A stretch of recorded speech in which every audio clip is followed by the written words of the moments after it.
Hey,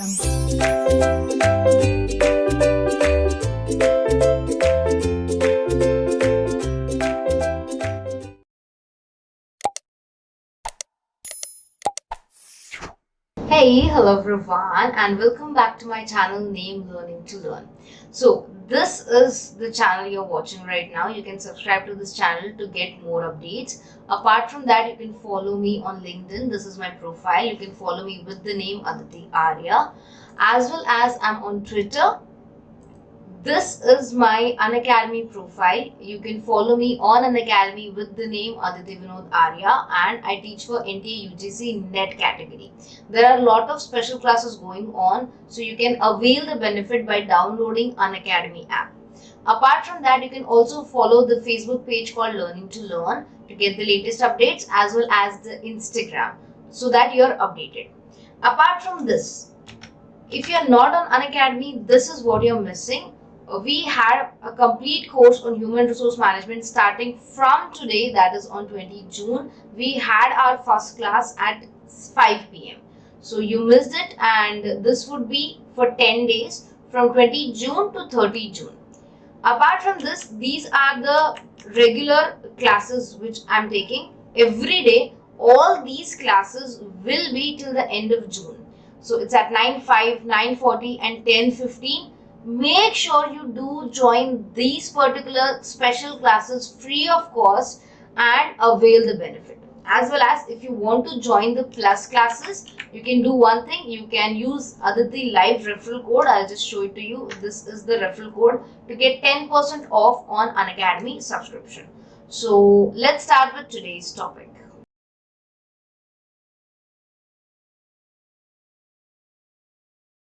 Hello everyone, and welcome back to my channel named Learning to Learn. So in the last video, we were able to complete the entire bureaucracy theory, and we understood what is bureaucracy theory, what were the basis of this particular theory, who gave this theory, what were the demerits or drawbacks of this particular theory, and characteristics of this theory, and the three different styles of leadership. This is what we have done so far, especially in terms of if we talk about bureaucracy theory. Today we'll be starting with scientific management theory, and we'll try to understand what do we understand by the term scientific management theory. So this would be the second part of classical theory. So if you did not see the previous lectures or the previous classes, you can just go to the I section above or the description box, and you can get all the links of the classes in a playlist form, so that it is easy for you to get all those links, okay? Or to get all those classes. Now, this video is in English, entirely in English, and the explanation is also in English. You can get the entire explanation in Hindi as well if you want, and that videos are also uploaded on my channel. So make sure you do check that out. Now, moving forward, I'm just scrolling through the pages which we have done so far, and we'll be starting with scientific management theory right now. Just give me a second.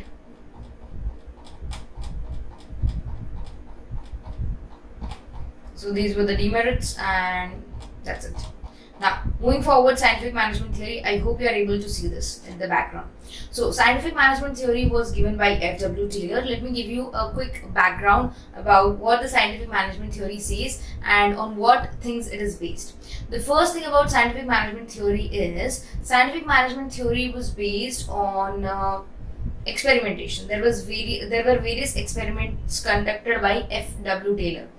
F.W. Taylor is the full name of F.W. Taylor was Frederick Winslow Taylor, and he was engineer by profession. He was working at a low level management, and he was responsible to directly communicate with the labor and try to understand their problems, their needs, and how to increase the efficiency in the organization. If I compare the bureaucracy theory and the scientific management theory, I think scientific management theory is very more practical. It gave various bases for new theories, and it was actually applicable in the organizations, and many organizations use this as a tool to increase their efficiency. So this was one of the, you can say, greatest ways to increase efficiency in the organization. this was just an introduction, or you can say a crux about the scientific theory. Now let us try to understand scientific theory. That what do we mean by scientific theory? So I'm just starting to read this theory. This is the second contributor to the classical theory, which developed as the bureaucratic theory had demerits, and bureaucratic theory was prevailing in the most of the business organization of those times. The main contributor was F.W. Taylor.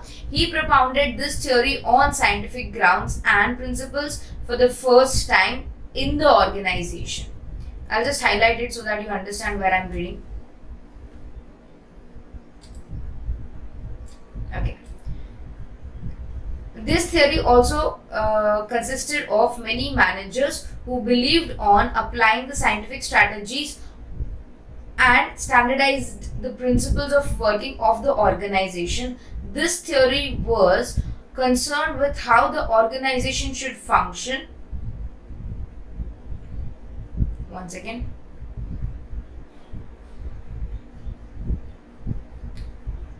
Okay, so sorry. Yes, I'm reading from here.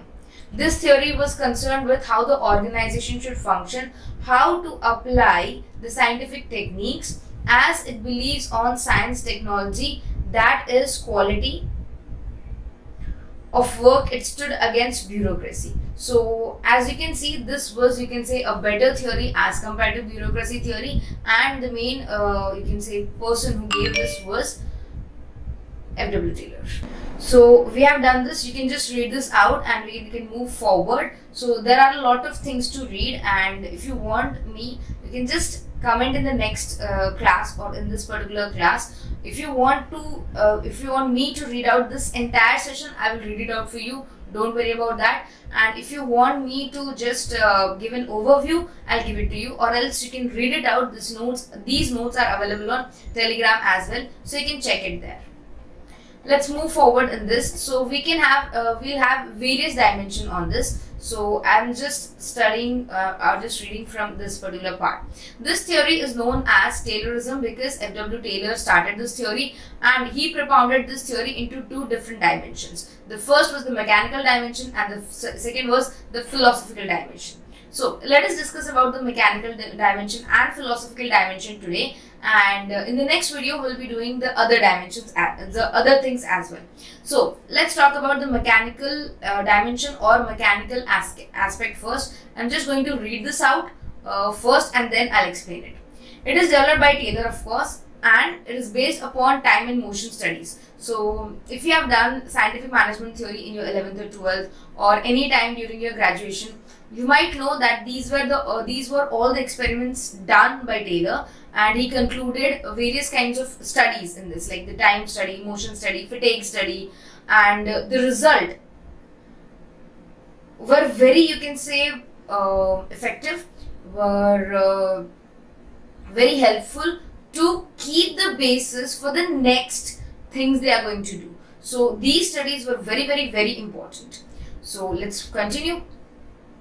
It means that the fixed time is considered in the organization for each element of work. To complete the work, standardization of tools through scientific principles takes place. Scientific procedures takes place. Along with this, the workplace where the employees are supposed to work is also standardized by using scientific methods.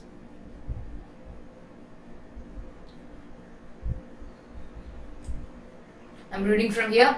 This theory believes in a differential piece rate for the payment of wages. The differential piece rate means each employee in the organization is assigned with his work for the whole day according to the specialization, or you can say standardization, which he has to complete in a fixed time. When the employee completes the work at the given time, then he gets the wages fixed for it. But if he completes the work before the time, he receives an incentive in form of bonus. This is motivational force, which is launched for the first time by Taylor in the business organization in 19th century. Due to these motivational forces, the employees are compelled to complete their work within the fixed speed and time to reach the standards of the organization. Another mechanical dimension Taylor also emphasized, I'm reading from here, another mechanical dimension Taylor also emphasized upon of supervisors in the organization. Taylor said that each organization should consist of a supervisor to supervise the work of its employees, the number of groups according to their job, and each group consists of a supervisor upon them who not only checks the work but also keeps control upon the activities. Taylor says that there are the supervisors who launch different motivational forces upon their subordinates to encourage or punish their certain acts in order to reach optimum standards and achieve efficiency for the organization. Thus, the mechanical aspect deals with time and motion studies, which heavily relies upon the motivational forces. So, if I talk about the mechanical dimension or the first dimension, which is also known as the mechanical aspect, okay. So, here we are talking about those experiments which were conducted, and those experiments which resulted into certain kind of studies which helped the, you can say, Taylor as well as the organizations to increase the efficiency. So this was the mechanical dimension where time and motion studies were used and various incentives were used. So this was, I think, very clear by the words. If still you want me to explain it in a detailed manner, you can tell me. Now let's go to the philosophical approach. Okay, I'm reading from here, the philosophical dimension. Another viewpoint given by Taylor and based upon the philosophy which was, unlike bureaucracy, it was a bit different from bureaucracy, I could say. Under this viewpoint, Taylor tried to develop the science of management, which was based on research of cause and effect mechanism. Like bureaucracy, Taylor's philosophical aspect denied the trial and error method, which introspection. Instead of that, Taylor emphasized upon expectation, which he applied upon the scientific procedure to run management. I'm really sorry, I think I missed here. Introspection, instead of that, Taylor emphasized upon expectation, which he applied upon real settings. Taylor emphasized upon the scientific procedures to run the management, and he believed that these can achieve efficiency in the organization.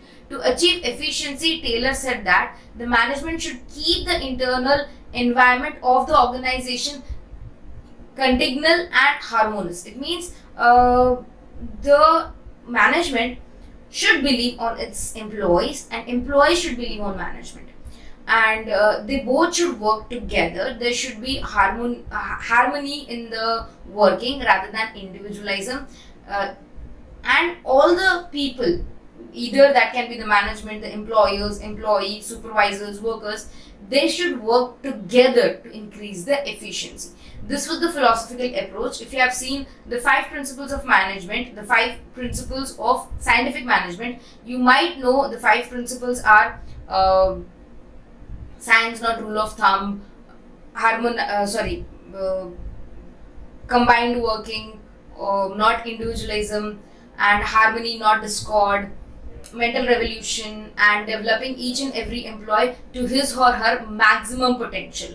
So if you see all the both dimensions, the first mechanical dimension and the philosophical dimension, you will understand that all the theories or all the points which F.W. Taylor has given in his theory are based on these 2 particular dimensions or these 2 particular aspects. So this was just an introduction of what do we understand by scientific theory. I hope you have understood this, and if you still have any doubts, you can ask me. Let's meet in the next video where we'll be doing a more detailed version of the scientific management theory. So I hope this helps you guys. Take good care of yourself, study hard, wear a mask, sanitize your hands every time, and take good care of yourselves. Bye everyone.